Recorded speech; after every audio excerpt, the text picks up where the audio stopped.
We made it all the way to week 3 of the Pantry Challenge, and we have so much snow around here that absolutely will not go away. The great news for us is that while it's cold outside, it's definitely warm and cozy in the kitchen. The focus of the week was anything but beef, which turned out some absolutely amazing recipes that I cannot wait to share. And the last thing on today's agenda is to announce the winner of our Vega Garden giveaway. So make sure to hang out because it's about to get good.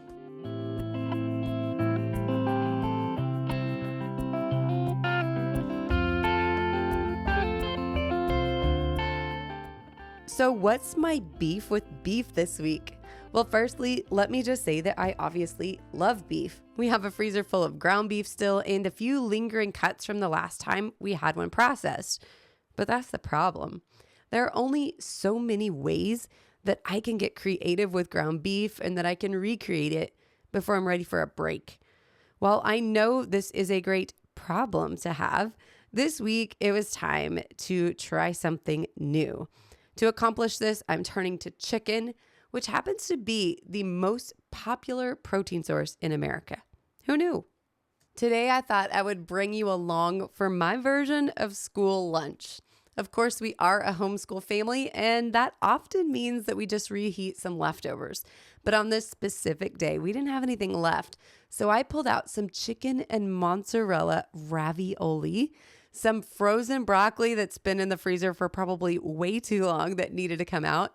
And I'm tossing it in some garlic butter, as well as pulling out some of that French bread that I've had in the freezer since my last big, huge grocery bulk up haul.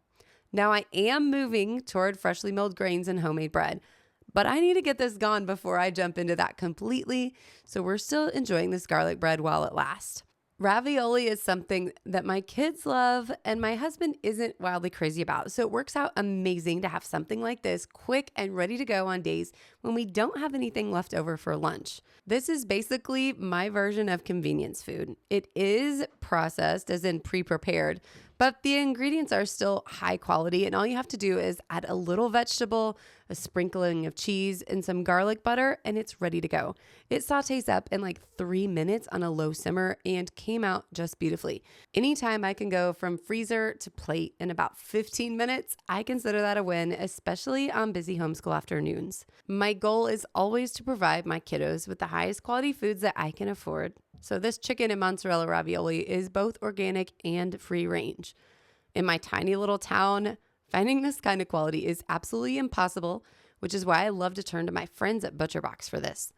When I recently inventoried my freezers, I was so happy to find a few gems from my last delivery, just waiting to be devoured. Today, I'm going to show you exactly how I turned this delivery that came right to my door into quick and delicious hits for my entire crew. My favorite thing about ButcherBox is that they manage the quality of the proteins for me. They strive for the highest quality of standards, being everything from pasture-raised beef, offering both grass-finished as well as grain-finished cuts for your preference. With ButcherBox, you can be sure that you're not getting any beef from a feedlot or that's been pumped full of antibiotics. The pork also meets the highest standards of certification, including being humane certified and free of antibiotics. But can we talk about the chicken? They offer both free-range organic and pasture-raised heirloom options. They also offer a variety of cuts with packaging that allows for portioning out only what you need. Being able to order organic chicken wings, breast, or thighs from my crew is the perfect balance to our already beef-heavy diets. ButcherBox makes quality proteins simple with an easy-to-manage online ordering system and customized delivery options, including 2, 4, 6, or 8-week apart deliveries. So if you're interested in checking them out, make sure to take advantage of the special going on today, which is free ribeyes, chicken breast, or filet mignon for an entire year. Check out the link in the description to learn more about all that ButcherBox offers, and thank you again to ButcherBox for sponsoring today's video. Okay, now it is time for a family favorite, which is chicken noodle soup, the old school original chicken noodle soup. I have to tell you, when the weather is cold and it is just nasty outside, soup is something that gets requested on repeat here in my house. But chicken noodle soup holds a special place in the hearts of some of my littles. So today I'm making it in a way that I haven't before, but I definitely will again. Now, if you remember from a few weeks back, I spatchcocked a chicken and I pulled out the rib cage with some meat on it and threw it in the freezer. Now, a couple days ago, I pulled that out, threw it in my Instapot, covered it with some water, threw some old vegetable scraps in, and made a delicious stock, which we're going to use here momentarily. But I'm doing this a little bit different in addition to my homemade stock, and I'll share that with you here shortly. Now, to get started, I chopped up some celery, had some pre-chopped frozen onions, which is one of my favorite meal hacks. I love prepping onions and having them ready to go, but I'm throwing them into the pan with the celery and some oil and letting them go for a few minutes. I'm also using frozen carrots. Now, when I'm on a pantry challenge, the goal is, of course, to get rid of some of the stuff that I've stored up for quite a while, carrots being one of them. I buy these pre-diced from Azure Standard. I have attempted to grow carrots in my garden a few times before, and I've always decided it's just a little bit more of a pain than it's worth when I can buy them organic, frozen, pre-diced, and already processed and save myself the hassle. We don't go through many of these 5-pound bags over the year, so that's just one that I have given to them. I am no carrot specialist by any means, and this just saves me a lot of time. Now, once that's all in the pot, I go ahead and throw the lid on and let it set for several minutes until those ingredients start to soften. You want to make sure that the flavors are really melding together and everything is becoming soft before you move on to the next steps. So I'm turning off the heat before adding in the garlic. The last thing you want to do is burn it, so make sure to be gentle with the heat on that. And then I'm adding salt to the mix. I know that it looks like a lot of salt, but it's hard to get it salty enough when you're using stock that you made at home because you're not getting a really sodium-rich stock most of the time. So make sure to adjust the seasonings based on the stock that you have or will be using, and that will keep it from being way too salty or not salty enough. This recipe calls for 2 quarts of stock, which is a half gallon. I had that and then some, and I decided not to save just a little bit of stock in the refrigerator. So I went ahead and pulled in the extra that we had, and I am so thankful that we did. Like I said, the flavor was just incredible when we were all done with this, and the kids could not wait to have more. So this made for absolutely amazing seconds a few days later. And I wish we had a bigger Instapot at this time, which set me on another tangent to search all of the thrift stores I could find until I found one. But that's a conversation for another day. So now I'm adding 1 pack of that chicken breast straight into my pot raw. This is typically where I don't use this method. Traditionally, I will use rotisserie chicken that I had left over or my home canned chicken straight from the shelf. But I'm aware that not all of you can, number one. And number two, what could be easier than taking a raw chicken breast, putting the full thing down in the soup, and throwing on the lid?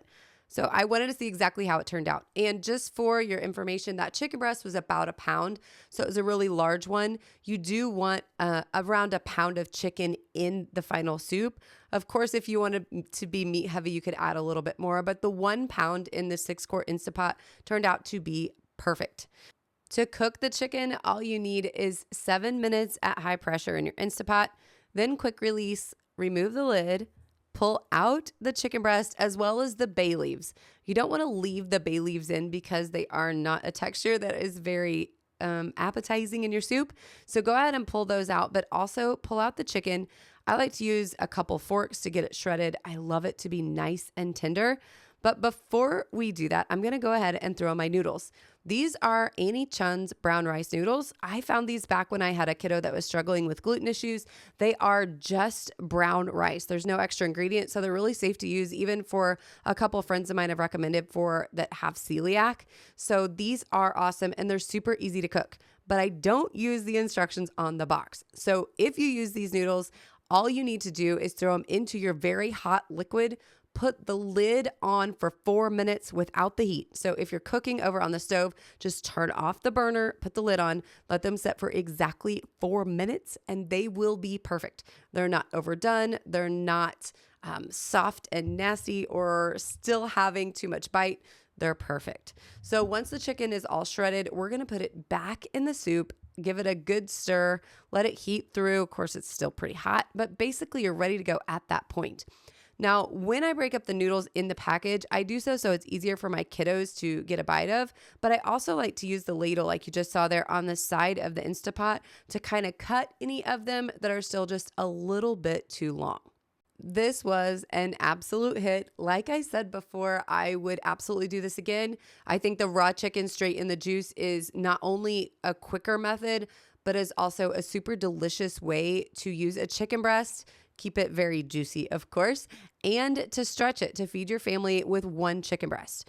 If you are looking to stretch your protein just a little bit further, I highly recommend this soup. It turned out really, really delicious, and a little meat went a long way.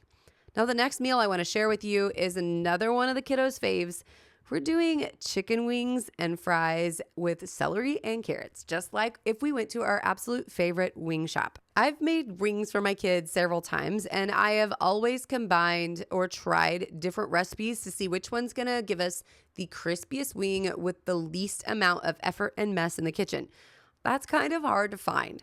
So what I'm doing today is I'm combining a couple recipes that I've liked over the past into one to see if I can get this as easy as possible, as crunchy as possible, and to do it all in the oven so I'm containing the mess.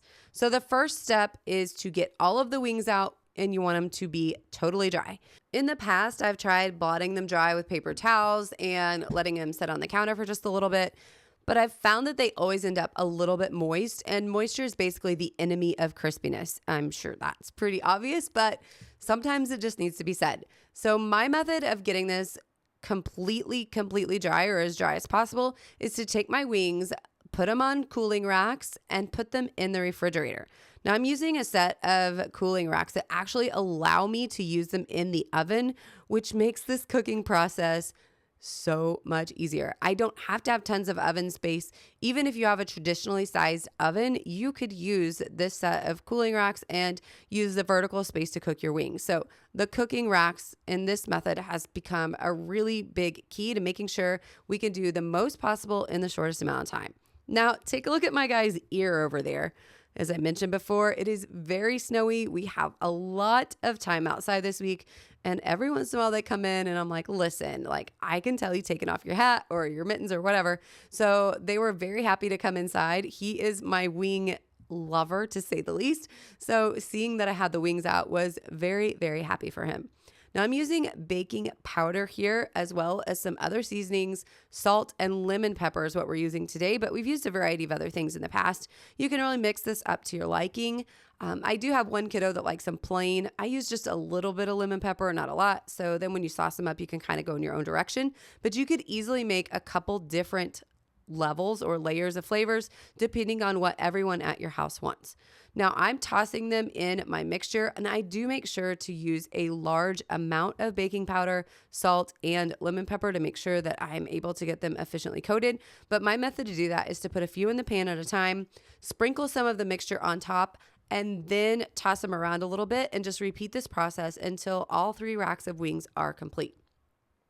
Now, once that's done, you got to make sure to get them layered up nicely and then into the oven. But what I forgot to do here over in the dark, which you can barely see from the light outside, is I forgot to take out one of my oven racks. So this is a really big recommendation. Make sure when you're getting your oven rack ready that you have your rack on the lowest rack and you've removed your second rack so you don't have that other rack 450 degrees when you're ready to pull it out of the oven. Now, once the wings get in, you want to pull them out in about 10 to 15 minutes and rotate them. Now, the wings that I have on the bottom are going to be a little less crispy than the ones on the top if I left them just like this. But because I pull them out and give them not only a shuffle in order of the racks, but I also flip them over on the rack themselves, then they are able to get a really even crispness all over the entire wing. So once that is complete, it's time to put them back in the oven. And as I mentioned before, I'm doing the racks in a different order just to keep things moving and keep all of the air circulating in a way that will evenly crisp the wings before putting them back in. Now you can also see my fries are already done up there on top. I baked them off while I was processing the wings. The reason that I did that is because from frozen, they're going to take a lot longer to complete than if I just need to warm them up once the chicken is done. So I have them sitting up there, and right before we put them back in again, I will throw them in the oven to make sure they're totally warm, although they stay pretty warm on those stone trays. But once I pulled the chicken out and took the temperature of a couple of the largest ones, I could see that they were not done yet and needed to go back in. You want your chicken wings to reach at least 165 internally, so making sure to take their temperature is the most efficient and the only way to make sure that your food is safe. Now, while I had all that going on, I somehow totally forgot that I needed to get the celery and carrots ready, and as you can see, I'm getting it stolen right off the cutting board before I even get it in the bowls.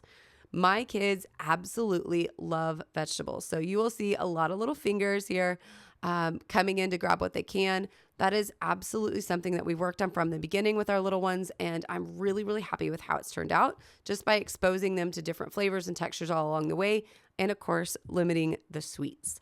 So now we have 3 racks of beautiful chicken wings, plus the fries and the carrots and celery. This is going to be our lunch, and then the kiddos can add any sauce that they like. I have a couple ranch lovers.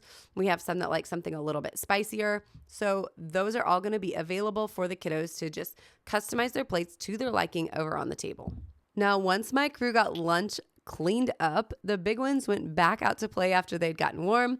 I took my little lady up for a nap, but before I got the nap going, I went ahead and started some dough for our next round of bread. Now, if you remember a few weeks back, I vowed that I would not be buying store-bought bread this year, and our first round of 4 loaves of bread lasted us about 10 days.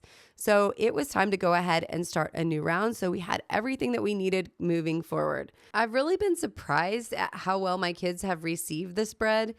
Some of them that even aren't very big bread eaters have said that this is the best bread that they've ever had. I think a lot of that comes from the flavor of the freshly milled grains. It does have a little bit more of a nutty flavor than normal, I would say. It's just really rich and it's delicious. And not only that, but it's super, super beneficial for the digestive tract and lots of benefits that come along with eating it. So I am going ahead and rolling up the 4 loaves that we need here. I'm getting a little more tension on the top this time in an effort to prevent them from falling once they get in the pan. I had seen somebody show how to kind of start with a triangle fold and then roll it. And I think that was actually super efficient for me. So I will probably continue doing it this way. We'll just have to see.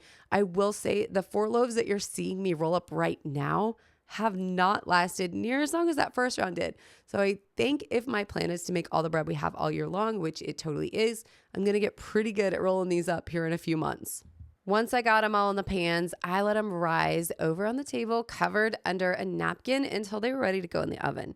But in the meantime, somebody was cold. So he came in and made hot chocolate for all of the kiddos, and they could not have been more happy. That is a snow day treat. It's really not something that we do any other time. So for my crew, snow equals hot chocolate. It's just kind of a fun little tradition that we have going on. In the meantime, I started on dinner. Tonight's menu consists of wild-caught salmon with buttery, garlicky green beans. Since the green beans were frozen, when I hit them with the melted garlic butter, it did quickly solidify right on the pan, but that was no problem.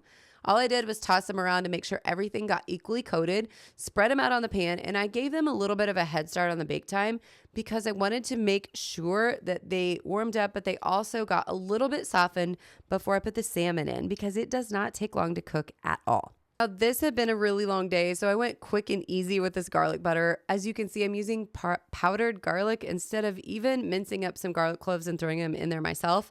That's totally fine. I mean, those corners are there to cut when needed and to make life easier for you. So if you're looking at this thinking, oh my gosh, she's using frozen green beans and powdered garlic and just throwing it together. Yeah, I'm throwing it together, but that's the beauty of having a good frozen protein. You can really pull it out, whether it's chicken or salmon or beef, throw a vegetable together and a side of rice and have a meal with very, very minimal actual effort. The meals that take longer are just usually very carb-based and have a lot more components to them, but you can make a very clean and healthy meal in less time that you can make some of those more elaborate dishes, and it turns out just absolutely amazing. Now, as you can see here, my garlic butter is going straight on top again. Salmon is very cold. My butter is freezing back on top. Again, no problem at all. Once it hits the oven, it's going to thaw.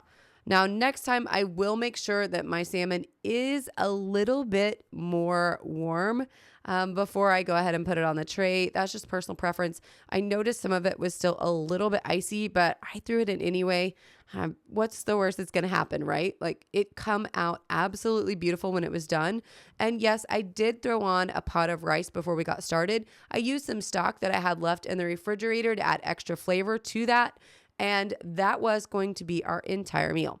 Now, it is, again, important to make sure you're temping everything. So here I am using my instant read thermometer to make sure that the salmon is completely done, and decided it needs a little bit longer. Now, once this came to temperature, it was ready to go. And I just have to say, sheet pan meals are some of my favorites. I love anything that is going to have one vessel or maybe two. Here, I do have a pan for the rice, but basically one dirty vessel. Everything went on the sheet pan. The sheet pan is going to be the only thing that needs to be washed. There's going to be leftover rice for our next future meals. Usually I'll turn that into fried rice because I love to make enough just to have some left over for that purpose. But once the salmon meal is complete, the cleanup is so minimal. It takes hardly any time on my part, and that is what I love. Now, take a look at these gorgeous loaves of bread. I honestly nailed it. I don't often say that about my bread skills. I always am I'm in process, but I added a little bit more milk to these than normal, so they're extra soft and beautiful. They had a lot of time to rise because the oven was busy with other processes, and they turned out really, really pretty. Now, I do take one loaf out at a time to make sure to temp it, make sure it got to that 190 plus temperature inside so nothing is gooey. But these turned out so delicious. I instantly let them all cool. Once cool, 2 of them go straight to the freezer, and then the other 2 stay out. The first one lasted around a day or so. Then we made a French toast casserole. We got the third one out for croutons tonight on the night that I'm actually recording this. So we are going to need some more here before long. Now, speaking of freshly milled grains, I want to show you one that I totally failed on, or I shouldn't say failed. I had to rename it at the end to make it seem appropriate. But I'm going to make some homemade freshly milled tortilla shells. Now, the last time I made these, we ended up calling them pita bread because they were way too thick. And so I wanted to redeem myself and give it another shot. I found a new recipe, and I'm just going to see exactly what I can get done here. Now, I did add baking soda right into the flour as it was milling. I always make sure to weigh my flour or weigh my berries first and then mill, so I know I have the exact precise amount for the recipe that I need in my bowl at the end, which makes it so much easier than trying to weigh it afterwards or scoop it. So that was the exact appropriate amount. Now, I did double this recipe, which would have been a really good thing for me to remember a little bit down the road. But just for your own knowledge, if you're going to double a recipe, maybe write it down or do your best to not be distracted, because you'll want to make sure that you do double of everything. And when it was time to roll these out, I forgot for the first couple that I had doubled it, and they ended up being quite large, even a little bit larger than my big cast iron skillet that I was making them in. So after the first couple, I quickly realized that I needed to cut my little balls in half before rolling them out, and everything got a little bit smoother as we processed down the road. Now, tortillas don't take very long to cook or to process. The whole process doesn't take very long, but you have to let them rest, or this specific recipe lets them rest for 10 minutes, about 3 different times over an hour. So you mix it all up, wait 10 minutes, knead it into a ball, wait 10 minutes, pull it out, form them into balls, wait 10 minutes, and then they should be ready to roll. Now, also during the process of making tortillas, you want to make sure that you're keeping everything really well covered, because the last thing that you want is for them to dry out. So not only am I keeping them covered, but I'm adding a little bit of oil at the end here to this last one because it did set out a little longer than the rest, and I wanted to make sure that it remained extra moist in order to prevent it from cracking when I went to roll it out. Now, while my dough balls are resting, I want to take just a minute to go ahead and announce the winner of our Vago Garden giveaway for either the seed starting bundle or the plant and pop option. Now, I think this is really funny that our winner is Lisa Pop 5219. If you were able to read the screen, you can see that Lisa had a question for me in her comment, which was, how do you get someone's email to notify them if they win? Do you think she was planning on winning? I don't know. I hope so. Lisa, I will make sure to reach out to you under your comment. Please don't let anyone else contact you saying that they need your information. It will be me. I will make sure to get you the seed starting bundle of your choice. So thank you again to everyone who participated in our Vago Garden giveaway. And thank you to Lisa for being so concerned about how I was going to contact her last week that she left me that specific question. Now, as you can see, my tortillas are coming along quite nicely. I love seeing the bubbles actually grow as they cook on my cast iron pan. And they come up really fast. So it just takes a couple of minutes on one side. Then you want to flip them over and do the same on the other, and they are ready to go. Now, those tortillas turned out so soft and so pliable, but I still, in the back of my mind, remember the failure that was my last attempt. And I was just committed that I was going to be okay if they didn't like them. And I kind of set my mind on that. So I was beyond shocked when my husband and my kids raved about how delicious they are. Even the kiddos that typically like the crunchy shells or go for taco bowls only actually had really, really good feedback about these. So if you guys have questions about any of the recipes that I'm using here, I will make sure to put them down in the description. I try to always do that. I do often make some small changes to the recipes.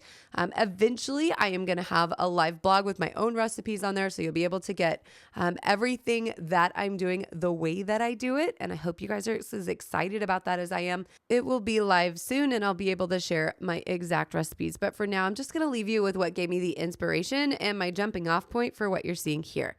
Now it's time to finish up my pack of chicken breast. I had 2 packs left, so this is about 2 pounds, give or take, and I'm slicing it all really thin. We are going to have chicken fajitas. Now here at our house, this is typically something we do with beef, so I'm changing it up just a little bit from my typical traditional style using the chicken, and I'm also using a lot more lime juice in the recipe for the marinade than I typically do. I just wanted this to be really fresh and flavorful and give us kind of all of the restaurant vibes that we can pick up here at the house.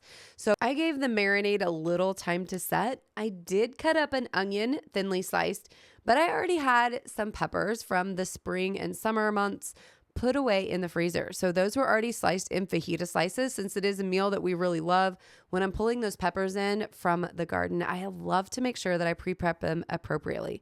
Now, once the chicken is in the skillet, I let it go until it gets a nice char on each side. And then I love to temperature check the largest pieces to make sure that we're reaching those safe temperatures. I know you're probably feeling like it is an overkill theme here at the house to make sure that I'm constantly checking the temperature of everything, but I just find that it's a super easy way to make sure that I am getting all the food that's going in for my kiddos in the safe zone. If it was just my husband and I'd probably be a little less cautious about that than I am, but it just makes me feel good to know that everything that they're getting is safe. The main reason for that is we don't like food that is overcooked. So I'm always naturally going to err on the side of it being a little undercooked. And the temperature gauge really gives me just the peace of mind of knowing that what the kiddos are getting is safe for them to eat. After I finished the chicken, I went ahead and got the onions and the peppers into the skillet and got them all cooked up. Now, if you notice over on the side, I had a pan going. I'm actually cooking down some tomatoes at the same time. I had made into tomato sauce earlier in the year, and I'm forming them into a paste for the upload that I have coming next Sunday, which is my final edition of the 2025 Canuary collaboration. If you have seen any of that or canning curious at all, make sure to check out the Canuary stuff. You can win a ton of awesome canners, canning supplies and such, and it really turns out to be quite amazing. But I'm making a sloppy Joe starter. I hope to see you right here next weekend for that exact recipe. But in the meantime, I want to take just a minute to remind you that all of the awesome meat that I have cooked up today has come directly to my door through ButcherBox. If you're interested, make sure to check the link in the description, and I'll see you back soon.